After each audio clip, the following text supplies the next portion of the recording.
Okay, guys. Hi, welcome. Happy Monday. Happy Boss Babes team call. I'm super excited for tonight. We have an incredible guest speaker.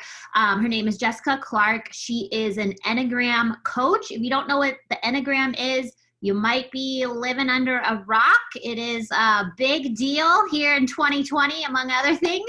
I'm sure it's been around much longer, but it's new to me as in 2020. So if you haven't taken that test, highly encourage you to do that to find out what type you are.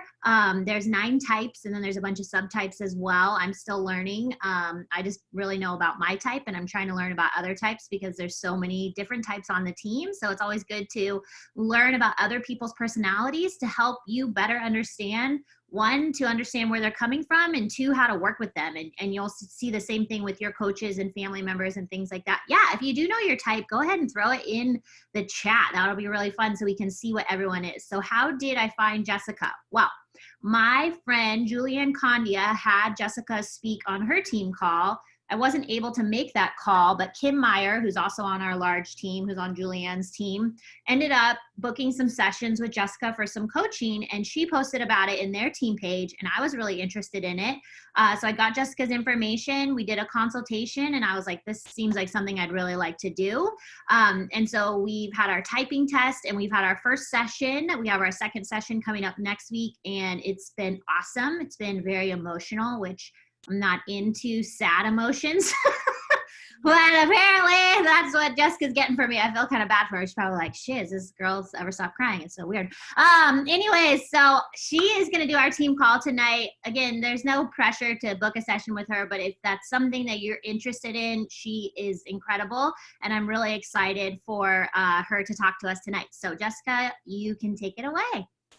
Oh, thanks so much. That's a great introduction. I'm going to go ahead and share my screen. I think it says that I'm disabled to share my screen. Okay, let me try now. Okay. Can everyone see this? Okay.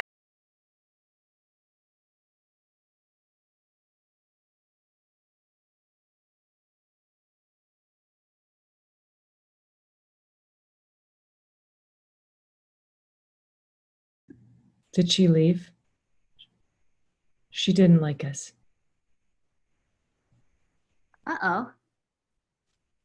She thinks we're all going to start crying. I wonder if she accidentally X'd out. Yeah, she's gone. Hopefully she can pop back on. Wow, okay. Well, see ya. Nice talking to you. That was it, guys. You can all log off now, okay? Hope you enjoyed that. I really hope that she could jump back on. It's cool to see what everybody is in the chat. I'm sure she'll give us a link to take the test at the end if you have never done it. Yeah. What happens if you don't have a wing? Like I was a 3, like 98% a 3. There was nothing else that was even close to that. Does everybody have a wing, or how do you know what your wing is? I think the wing is just whatever was the next highest. But when we did the typing test, there's a lot of subtypes as well. That's different than a wing. And that basically is kind of like how, like your strengths and like how you deal with things. So that was really interesting to learn about. And it was kind of funny because she said that 3s and 8s are often mistyped for each other because they're so similar. But the difference between a 3 and an 8 is a 3's like biggest fear in life is worthlessness, like being, having no worth basically. And an 8's biggest fear is not having autonomy. So interesting on that, because she said a lot of my answers, I answered as an 8. But then when she did like the defining like, okay, you're either going to be a 3 or an 8, she said I answered all of them as a 3. So she said that 3s and 8s can often be mistyped because they are so similar, but because of those two differences, they approach things a tiny bit different. So I thought that was really interesting. Because I Hey, know. Danny, I'm back. Oh, yeah. We're like, that was great. Have a great night, everyone. So sorry. I don't know what the deal was. My computer just was doing something very weird. It just shut down. So I had to boot things back up. I'm so sorry. Let me just get situated again. 1 second. Oh, Sorry. no, we were just chit-chatting. I'm glad you were able to take it over. Like, oh, well, you didn't think you were doing the Enneagram call today, huh? I'm just like, here's what I've learned so far. So. Right. Oh, sorry about that. Here, 1 second. Okay. So let me try sharing my screen again.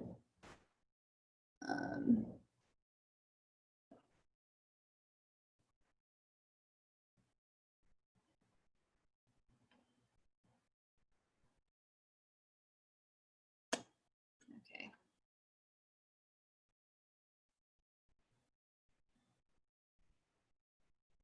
Okay. Can you all see that? Okay, perfect. Here we go. So sorry about that hiccup, you guys. Thanks for rolling with me anyway.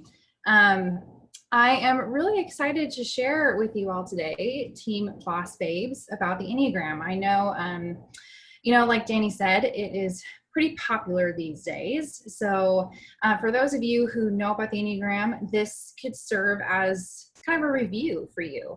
And I'm hoping that you'll learn some new things about the Enneagram. And for those of you that don't know the Enneagram, that's totally fine. This is why you're here, hopefully. So we're here to share about the Enneagram, learn together about the Enneagram and how it can impact you as a leader and inform how you go about, how you show up as a leader in your business. So that's what we're going to cover today. The Enneagram has lots of applications for life, and leadership and how you show up as a leader is definitely one of them. So we'll get started. So this is just a little about me. I wanted to share just a picture of my family. That's my husband. So I'm a wife. My husband's name is Sawyer. We've been married for 6 years, this last month actually. 6 years. I am a mom to Landon. That's my little guy in that picture. He is 11 months old tomorrow. So having all the feelings about that, having an almost 1-year-old, very weird. And what I do, so I am a coach and a coach trainer. So I am a personal development coach and I use the Enneagram as my primary tool with clients. So that's what I do. I'm also a coach trainer. So I don't know if any of you have heard of Western Seminary, but they have 3 different campuses. Actually, one's in Oregon and then 2 are in California. And they have a coaching program as part of the seminary. And that's where I received my coach training. And so I went through their program, graduated, and I coach the coaches that are going through that program and how to be a coach. And I also teach coaching classes for the seminary and part of their coaching program. So my whole world is coaching. That's what I do. That's what I love to do.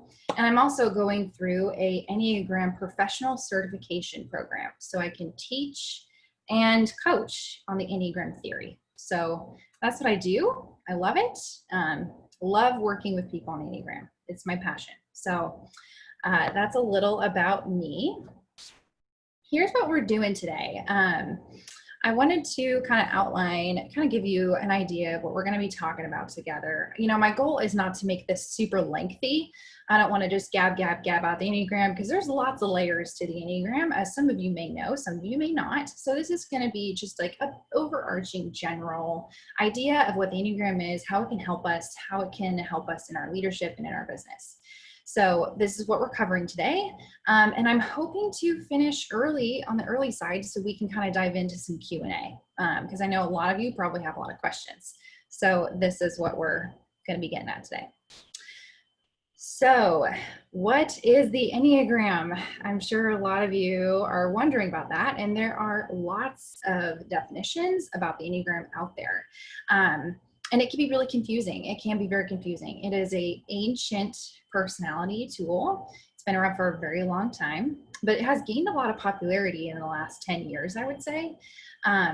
but I would say it is a transformative tool. A simple definition that I have kind of come up with based on like a number of different Enneagram practitioners out there is the Enneagram. I like to think of it as a sense-making framework. So it's a framework on how we understand our personality. So it's a sense-making framework composed of 9 different interconnected personality styles. And each of these 9 personality styles has a unique way of thinking, feeling, and behaving. And it is informed by a root fear. Each type is motivated by a different fear and a different driving need. So that is overarching, like a basic definition of what the Enneagram is.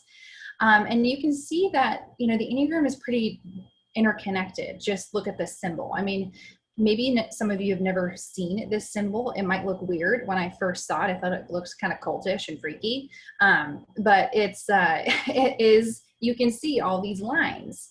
So each of these 9 personality styles, they're kind of connected towards one another. And I really appreciate that. So it just means that this framework is very dynamic.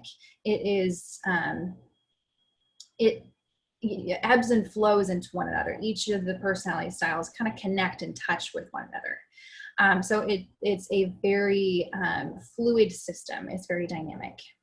So that is kind of a very basic overview about what the Enneagram is. So there are 9 types. You are one of those types. Now, a lot of people say, oh, I'm an 8, but I'm also a 2. That is not correct. You cannot be an 8 and also a 2. You are one type, and you will forever be one type. Now, your type can be influenced by another type on the Enneagram for sure, but that we can go into that later. Maybe some of you have questions about that, but you are one type. And your type over time, you develop and change and grow, but according to Enneagram theory, you are one of these 9 types. Okay, so here's where we get into some good stuff here. So how can the Enneagram help us? There's a lot of ways the Enneagram can help us. I like to think of these 4 things. When I was really thinking about like, okay, what does the Enneagram do for us really? I like to think of the Enneagram revealing our unique roadmap for growth. So I like to think about the Enneagram as a sense-making framework. It helps us make sense of ourselves. Like, why are we doing the things that we're doing? And a lot of us just do that very subconsciously. We just go about our life, you know, and we're not really very self-aware of why we're doing the things that we're doing. And we've always done them. It's just the way we do them. So I like to think of the Enneagram as giving us a unique roadmap. So each of these 9 types, if you can all envision, each of these 9 types have a unique map. And we're all kind of walking along on this map. But the Enneagram, what it does is it shows us where we are on our map. It shows us where we are on the path to personal development and growth. And so it can be really helpful to us because we can look at our map and say like, oh, wow, I didn't know I've been over here. Like, I'm living in this space here, and here's where I can go. I have a place to go. I don't have to be stuck. It's like giving us a GPS. It's our own GPS of sorts. We can very clearly see where we are and where we need to go. What's the quickest path to growth? And the Enneagram can do that for us. It gives us a quick path moving forward. It also illuminates our hidden motivations that help make sense of these patterns that keep us stuck. So what I love about the Enneagram is that it gets to the root cause of why we're doing what we're doing. It's different than other personality styles or different personality, assessments out there, because the Enneagram gets to the root or the inner motivation that drives the patterns of thinking, feeling, behaving. So, like I said before, the definition of the Enneagram, all the 9 types are subconsciously moving towards something and they're moving away from something. So they're moving towards like fulfilling a basic need and avoiding a basic fear. And that is different for each of the 9 types. So those motivations kickstart our patterns of thinking, feeling, behaving. And so what the Enneagram does is it shows you, here's why you're doing what you're doing, basically. It gets to the root of why you're doing what you're doing. And when you know that, then you can better learn, like, oh, wow, this is why I'm stuck. This is why I keep doing the same dumb things over and over and over again. So that is a huge benefit. It also empowers us to operate out of our unique strengths. Now, I think this is a good one. So when you come to the Enneagram, it can be really discouraging initially. So kind of like Danny said, she said that she's just cried for a lot of her first session. And, a lot of times it's you seeing things you don't want to see about yourself. It's, things the Enneagram highlights it can highlight a lot of your weaknesses or strengths. And sometimes that can actually help you identify what type you are. When you're reading type descriptions, if you're reading a description, you're like, oh, yikes, that sounds awful. Who would ever want to be that type?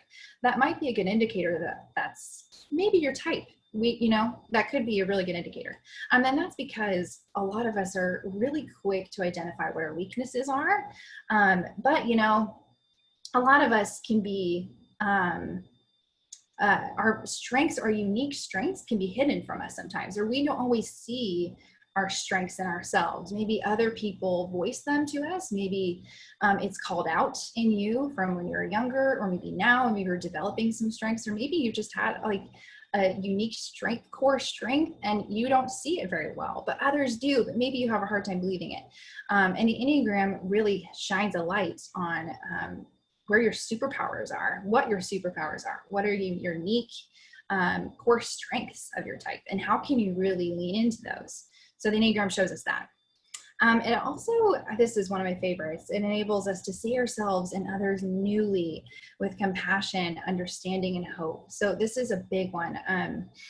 The Enneagram just gives us a mirror to ourselves. Like, a lot of us look at ourselves and, every single day, but the Enneagram, it shows us a different side of us.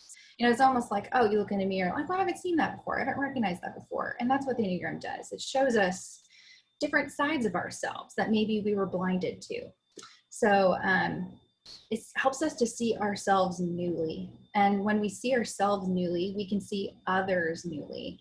We can then see, oh, wow, so-and-so might be this type, and maybe that's why they're doing X, Y, and Z. It's not because they hate me. It's not because they're out to get me. It's just because they have a different operating lens than I do.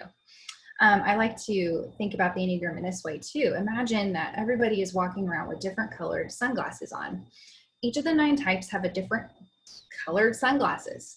Maybe the 1s have a blue sunglasses, and the 2s have orange, and the 3s have yellow. But a lot of times you're just walking around, the world is blue, and you assume everyone else thinks it's blue too, right? But no, that's not the case. Other people see things differently. They see the world very differently. And so what the Enneagram does is to help us take our glasses off and look at our glasses and be like, oh, interesting, these are blue. And when I put these aside, I can then look around and see, like, oh, what are other people's perspectives on this? That's interesting. So it gives us compassion and understanding for people. And that can be really powerful.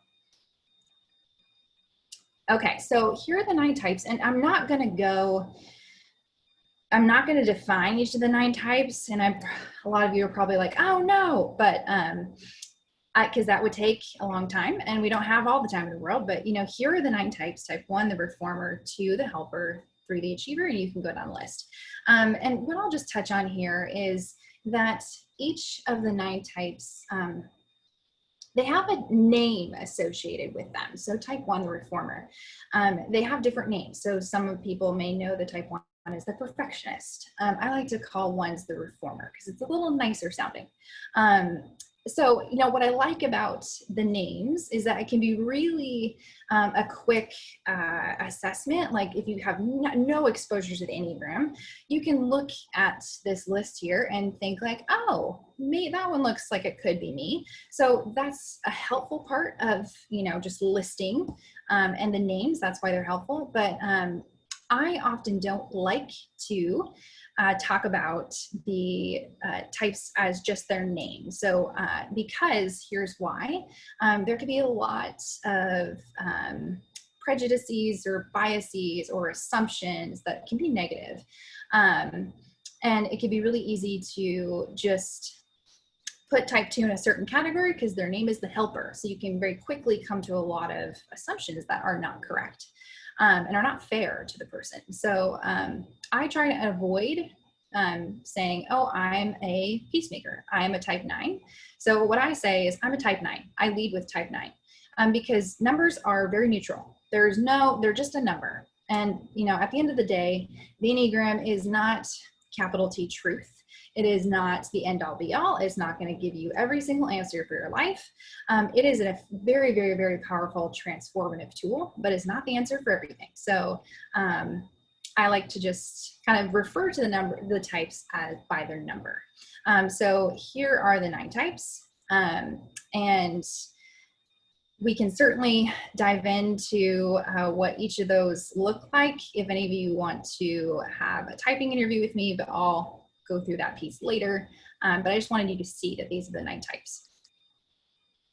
Okay, so subtypes. This is a new layer of Enneagram knowledge that I'm going to throw at you all. Maybe those of you who know of the Enneagram might have heard of subtypes, but maybe not. It's not a super well talked about or well-known concept with the Enneagram, but I think it's a foundational piece of the Enneagram that is very, very, very helpful in just understanding more about our types. So what are subtypes? Basically trying to keep this very, very just quick and simple. So every type, there are 9 types, have a basic way of thinking, feeling, behaving. Now, what subtypes offer, subtypes refer to our instincts. So all of us have these animal drive in us, this instinct, right? And we have all 3. So the instincts, what I'm referring to is self-preservation, social, and one-to-one bonding. So all of us have these instincts in us to have self-preservation instinct. We have a social instinct and we have a one-to-one instinct.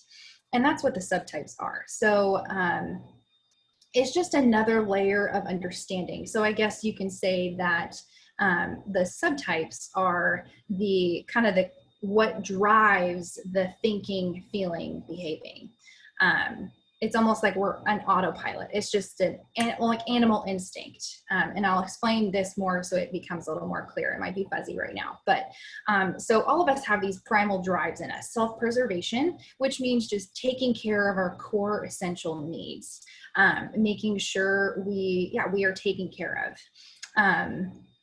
Social, these social types, they are kind of really concerned with the collective, like the group, the team, family. What is the group? How is the group meshing together? Where do I fit in the group? How do I influence the group? They're social. These are the social dominant people. And then one-to-one. This is the instinct that is really concerned with chemistry. So like, how am I connecting with this one person? What is our, how are we meshing together? It's almost like the sexual instinct to like reproduce the connection, the chemistry. It is very concerned with me and this one other person. So all of us each of the 9 types have each of these instincts. So I like to think of it as not just 9 types, but actually 27 types. Now that's going to blow a lot of your minds. It blew my mind at first too. But all of us have these instincts, and I like to kind of think of it as a layered cake. So each of us have these 3 instincts, but they might be layered differently. So I'll use myself as an example. So I am a one-to-one dominant. So each of the types is dominant in one of these instincts. So I am dominant in one-to-one. So that means my natural drive, my instinctual drive is one-to-one relationships. And other people, that might look different. So Danny, is it okay if I use you as an example what yours is? Okay, so Danny is social. So she is a social 3. And you have it layered. So I have all 3. So for me, example again, I'm a 1-1 9, followed closely by self-preservation and social repressed. It just means that's the last in my sequence. So to kind of make this make a little more sense, I'll give an example. So imagine that you are going to a New Year's Eve party, right? And you walk into the New Year's Eve party. What is your instant thought? Is it, it's super hot in here, where's the food? Or it's really cold, I think I brought my sweater. Or is it like, are you scanning the group? Like, oh, okay, here's all the people here. I can probably like, talk with this group or maybe this group, or I probably could fit in with this group. I'm gonna go to this group. You're scanning the whole group. Or 1-1, are you, I know that one person at the party, I'm gonna go right to them first. I know them. I'm gonna probably stand like next to them maybe the whole time and talk to them. So that might give you a better understanding of how the instincts play out. And so why are Enneagram subtypes important? I think they're essentially important because it gives another layer of understanding the Enneagram. So it's the exact reason why 2 2s look totally different. It's the reason why maybe these 2 9s look totally different. It's because they have a different drive. They're seeing things differently. So the self-preservation 9, the social 9, and the 1-1 dominant 9 are totally different. They're so different. And a lot of people don't know this about the Enneagram. They just say like a blanket statement, like all 2s are like this. And that's not true because there are 3 different kinds of 2s. There are 3 different kinds of 3s. There are 3 different kinds of 4s. And so I think understanding this layer of the Enneagram is incredibly impactful, especially as a leader, because you can then know like, okay, what is my go-to instinct? For me, as a 1-1, I am really good one-on-one with people. That's why I'm a coach. And so just knowing that about myself, I can talk to someone for forever. I'll walk away knowing their entire life story and have a great time. Other people, that's like death. And some people are totally different. So knowing that about myself was incredibly helpful. And knowing that I'm social repressed is very helpful because I have a hard time with sharing about myself with groups. I've worked a lot on this, but even knowing that can really help me understand how I show up as a leader. So just kind of understanding what your sequence is can be incredibly helpful. So I wanted to make sure I shared that with you guys. Okay, so the good stuff. How does the Enneagram help me in my business? So here's what I think the Enneagram can do for us as leaders. The Enneagram reveals your unique leadership style, challenges, and strengths. It can also reveal your blind spots, and it reveals our opportunities for growth. So I'll use myself as an example again. I'll be the guinea pig. So I think these 3 things is really what the Enneagram can help us do. Again, the Enneagram is not the answer for all things. I think it's very helpful, and it's really helped me. So as a 9, type 9 leadership style, I am very consensus oriented. So I like to get everybody in the room's opinion, and I like to make sure that everybody feels heard and valued. So that's my leadership style. I like to make sure everybody has a chance to speak. And I'm very routine oriented. I like to have lists. I like to have a sequence for how I do things. 9s are very routine oriented. Some challenges that I face is I can get really caught in the weeds of detail. And I can really have a big challenge of not being clear or concise with my messages to people. So I will kind of skirt around what the main thing is or not address the main issue. I'll kind of avoid it.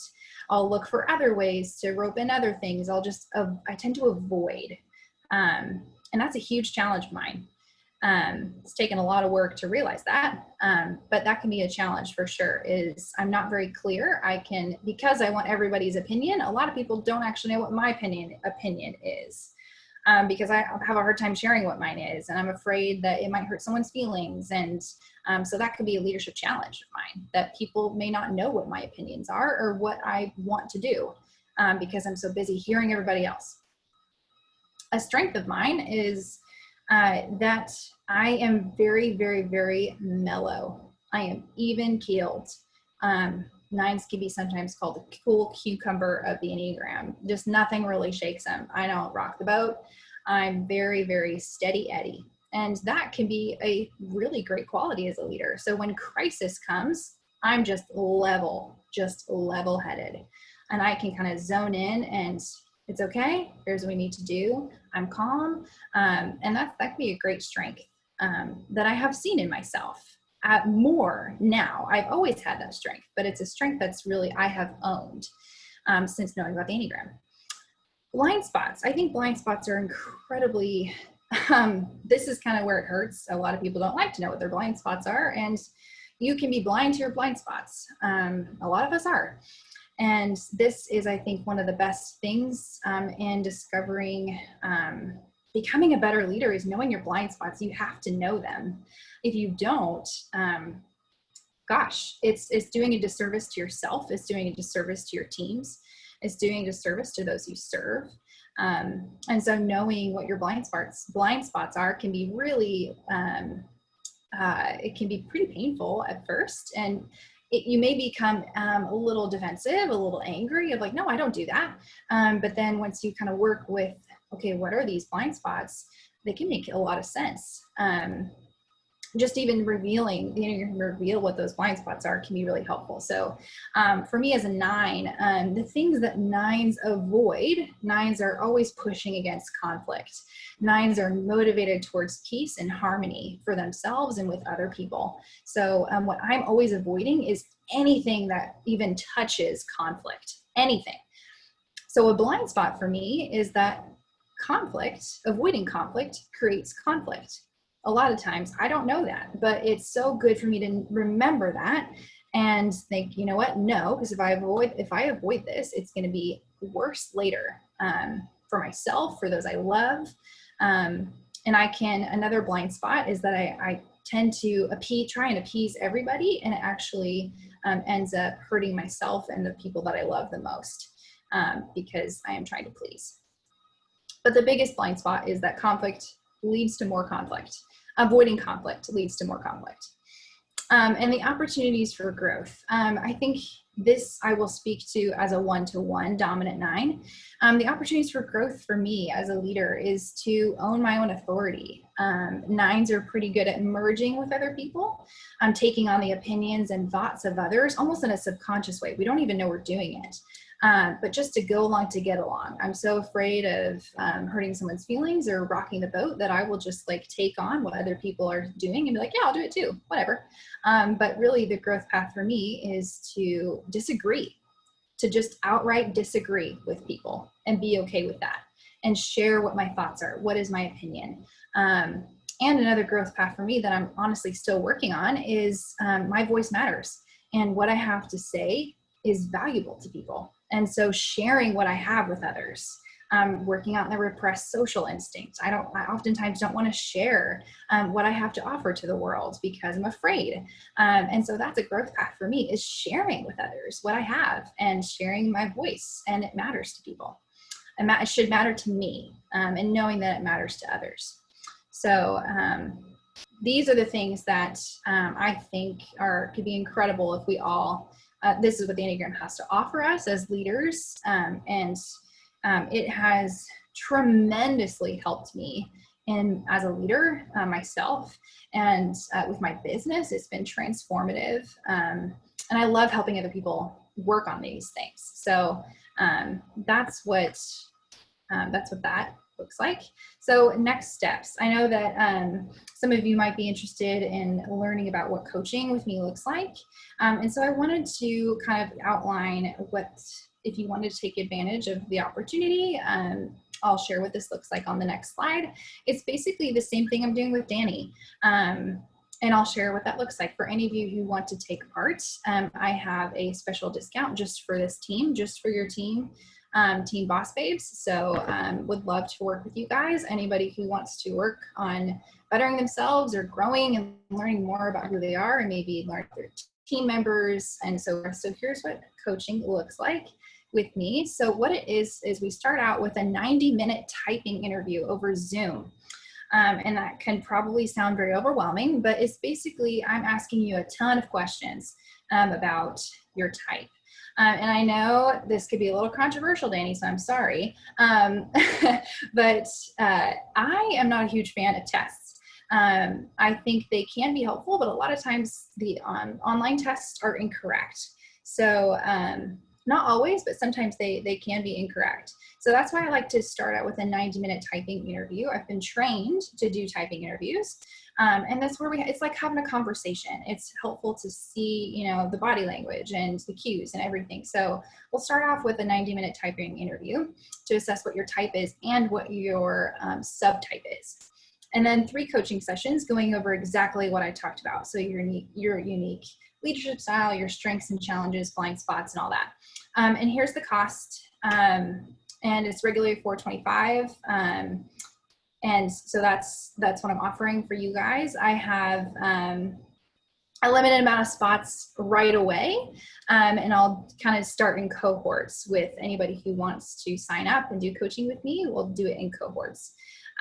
One-on-one, of course, but I'll kind of have a system of swapping in and out. So yeah, that's what coaching looks like. And if you want to sign up, here's my email right here. That's the best way to get a hold of me is my email, jclarkcoaching@gmail.com. So yeah, and before the 90-minute typing interview, I'm sorry, we'll do a consult. So we'll get to know each other, we'll talk, and then dive in. So that's what coaching looks like. Again, no pressure. This isn't, you don't have to do this, but if you're interested in learning more about your type and how this might influence your leadership, then I'd love to work with you. And it's been so fun to talk with you guys. Here's just my contact information. If any of you have questions or want to get a hold of me, here's where you find me. So thank you so much. And that's all I got for you guys. If you have any questions, I'd love to take questions. Yeah, so thanks so much, you guys. I really enjoyed talking with you. I have a question. Good. Yeah, my question is, this is Ashley. Hi. That was great. Thanks so much for sharing with us. Yeah. So my question is, how do you use it for yourself?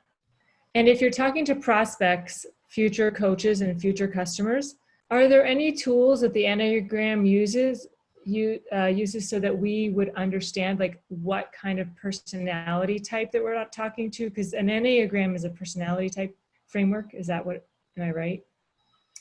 Yes, yeah, it's a personality framework. And can you repeat your question one more time so I make sure I understand?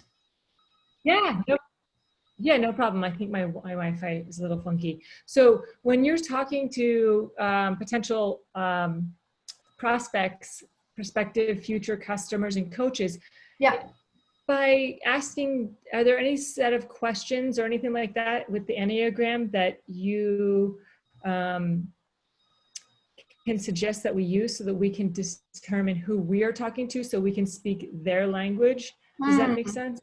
Like with a couple tests that I've done, like specifically, I've done GEMS like 10 years ago from Danny Johnson. She gave us some clues, like what they're wearing, what kind of job they've done. You know, we asked them like, if your car is clean or dirty, so we know how to talk to them. You know what I mean? Like, is there anything like that with the Enneagram? Yeah, that's a great question. And I would just say on that, I don't have a specific resource in mind to offer you. I can certainly think on that more and connect with you individually if something comes up. But I would say just study of the Enneagram is helpful. So on my website, I can put it in the chat. On my website, I have a resources page. And it gives all the book recommendations for learning more about the Enneagram. And I would just start off, I don't know if you heard of this, maybe you have, it's called The Road Back to You. It's a very popular book. And that kind of gives like, in the book, with each type, it gives like a high level overview of like, if you're a 1, if blah, blah, blah, blah. So, and I don't know if they're necessarily questions, but they're just good indicators of what the type is like. So that might be of help to you. But I would say reading books is definitely a great place to start. Awesome. Thanks. Yeah, of course. Anyone else?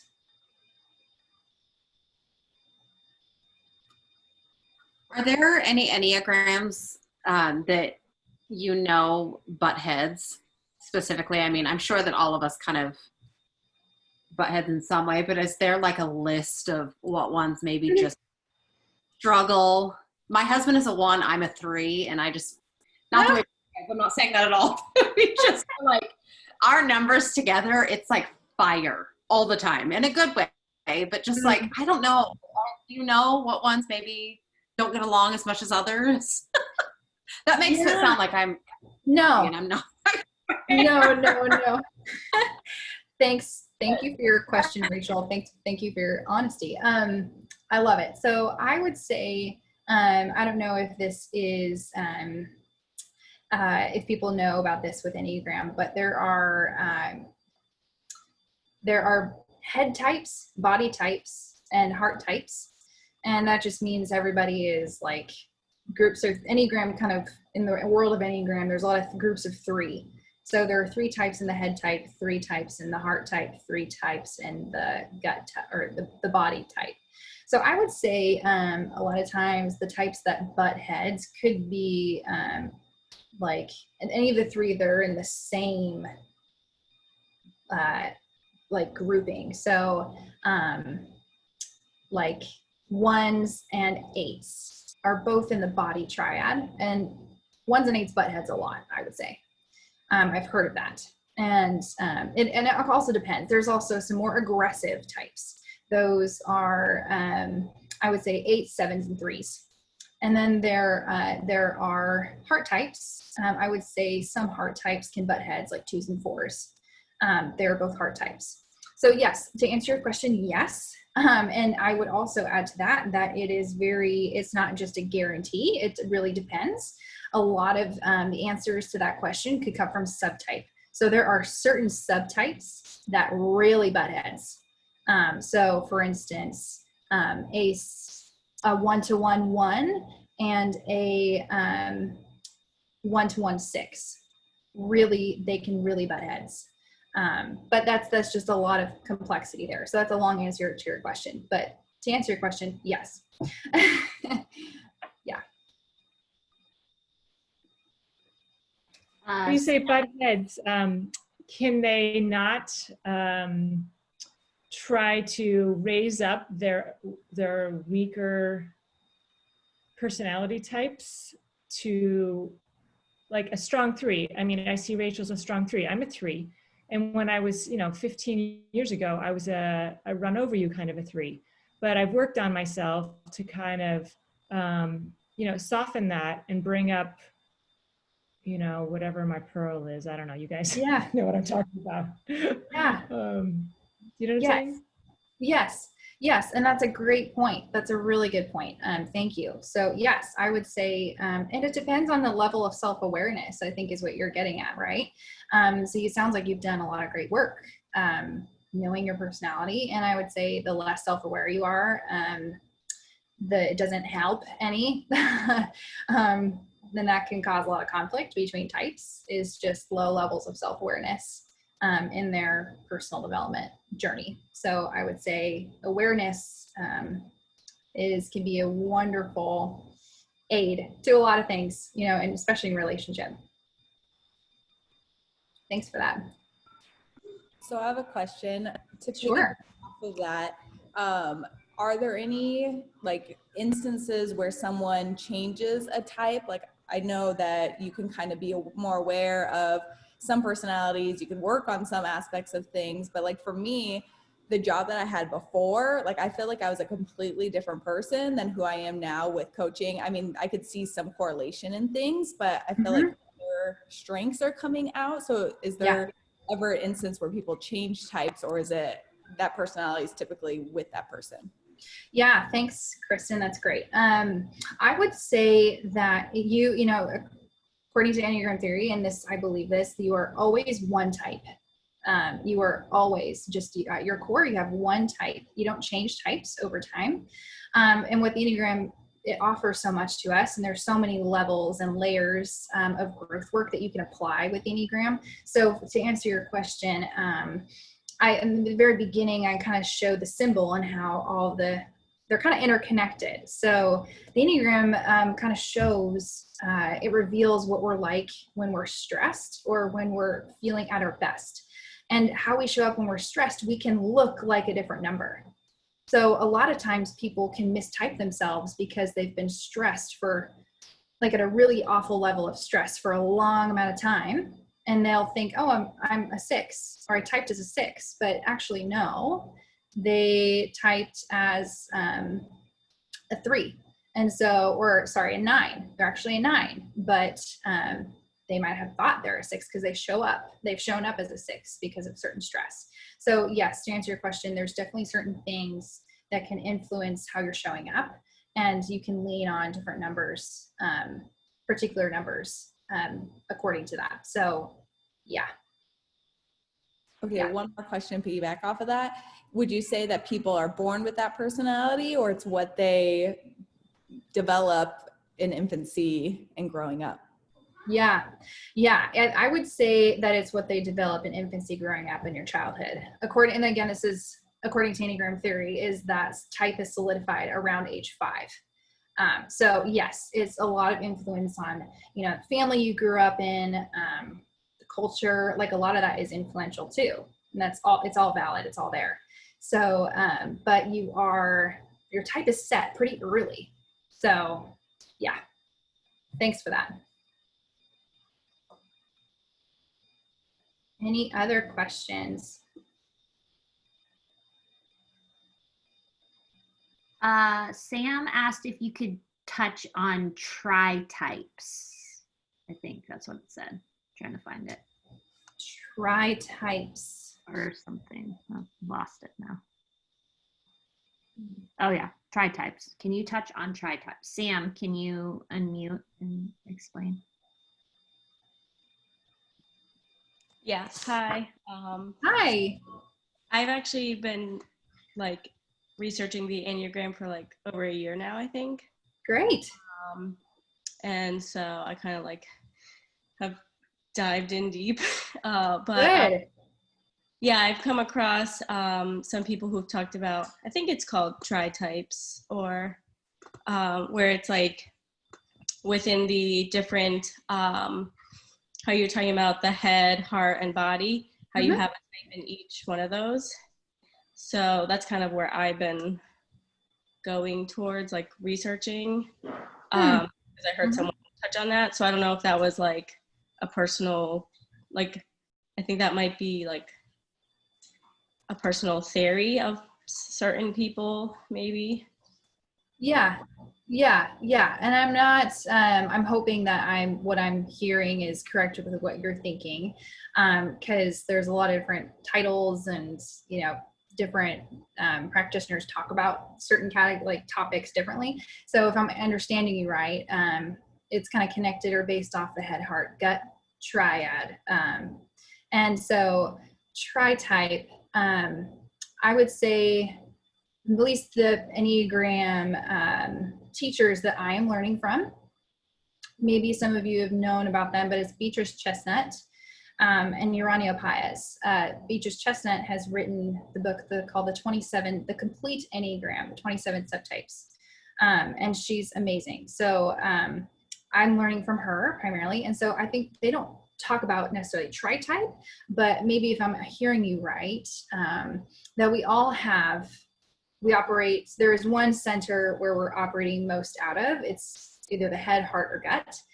So for me as a 9, I'm in the body center. So I am more oriented towards gut feelings, intuition, instinct.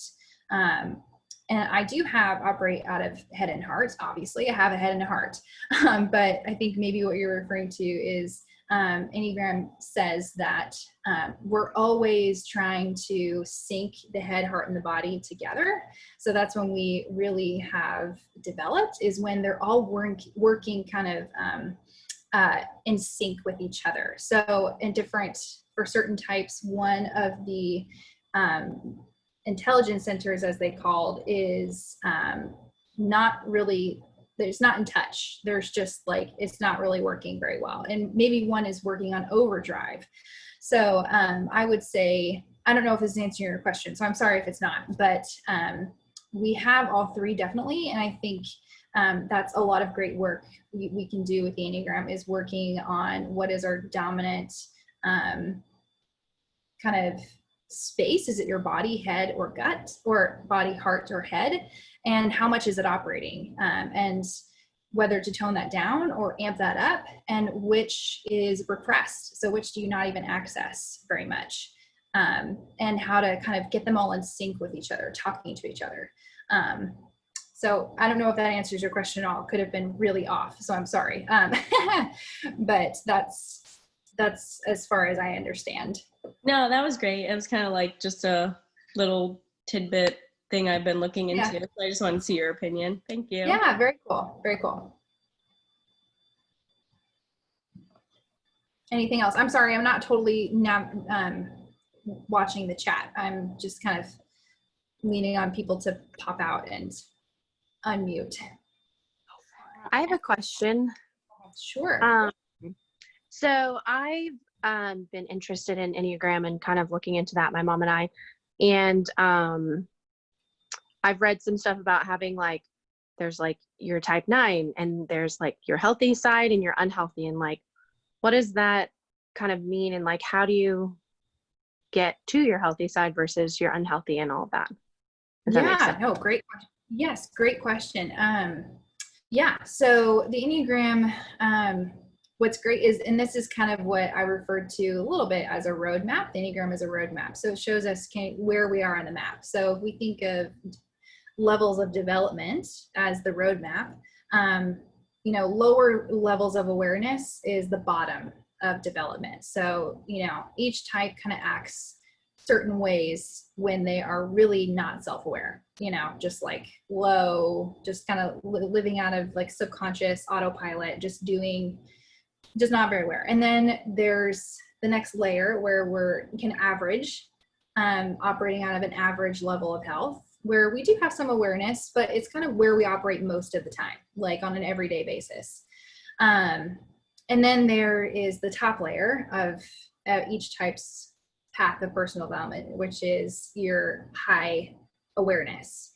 And very few people stay in the level, like the high level of development or awareness. So I like to think of it as, so imagine like a rubber band, and it's tied to like a stack of objects or weights or something. I like to think of the levels of development as you're kind of like ranging all the time. So you could quickly like dip down into lower levels of development, like you're not in a good space, and then you kind of jump up to average, and then maybe like a little bit of health, and then come back down. We're always fluctuating, but kind of like going to the gym and you're working out, and you're not going to just lift 100 pounds right away. You're going to have to work at like inching your way up. So very few people can maintain a high state of high self-awareness and stay there, you know? So a lot of us are kind of living in the average health space a lot of times. We'll maybe jump up to healthy, then back, or maybe down and up. So it's very fluid, I would say. But that is kind of the long game path of personal development, is kind of inching your way forward, working those muscles of growth. Does that answer your question?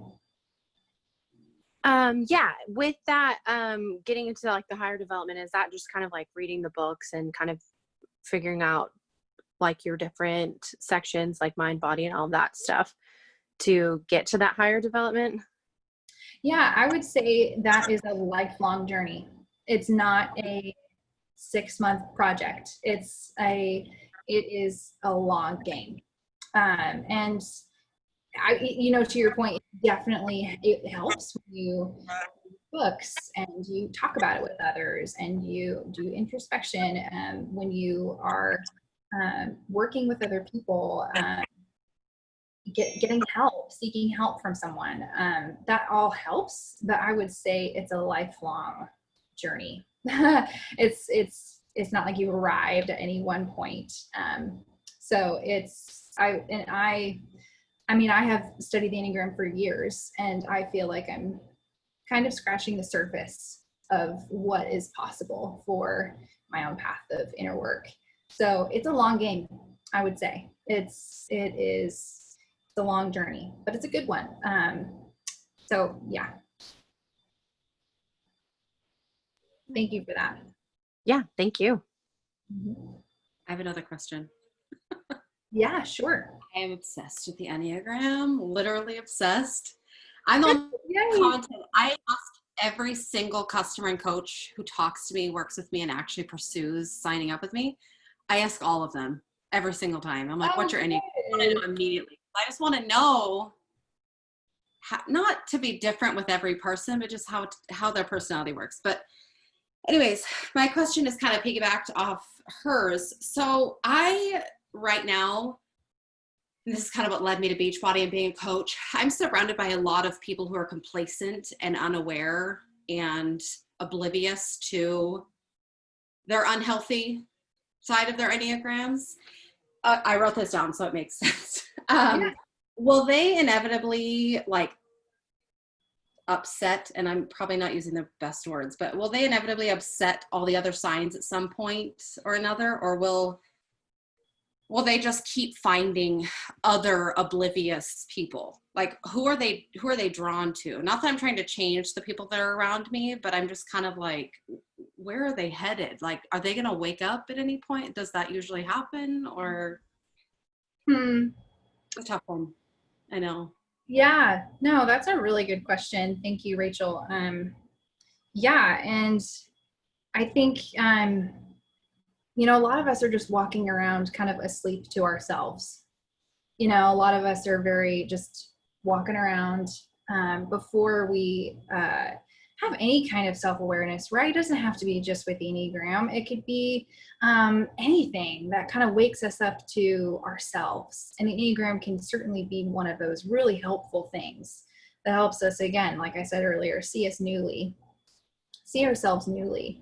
And I would say, just to kind of in an overarching way of answering your question, Rachel, is you cannot expect to help other people. And if you do not first work on yourself, and I know that all of you probably know this as, coaches, is you're working on yourselves, right? And so if you are not taking the first step and saying, you know what, yes, everybody else may be living still kind of asleep or just not very aware, but I'm going to do this for me. I am going to work on myself. And you will inevitably find others who are doing the same and attract those who want that similar thing. And it's not you'll never know when people are ready for it. The Enneagram, I would say, is not a pill you can take. It's not like, oh, I'm just going to quickly read these things and I know all the things about the Enneagram. The Enneagram is a long journey. It is a journey of discovering who you are. It's inner work growth. So you have to be ready for the Enneagram. You can't just fall upon it and just be like, oh, great, I checked these things off and now I know what I'm doing and now I can help other people. That can, help for a little bit, but you have to be really ready to kind of know yourself. Does that make sense? You have to kind of be ready to dissect certain things about yourself and see yourself differently. And it's gonna feel like you're getting worse before you get better. And so it is a long journey. So a very long-winded answer to your question is that, yes, it's discouraging when people around you may not seem motivated or feel like they want the same things you do. And that's okay. That's okay, because you're naturally, if you're growing and working on yourself, you're going to find people who are. And you're going to attract people who want to. So just keep doing hopefully what you're doing, and take the first step in knowing yourself, working on yourself first. Yay. Okay, we are done. I'm going to hit stop record.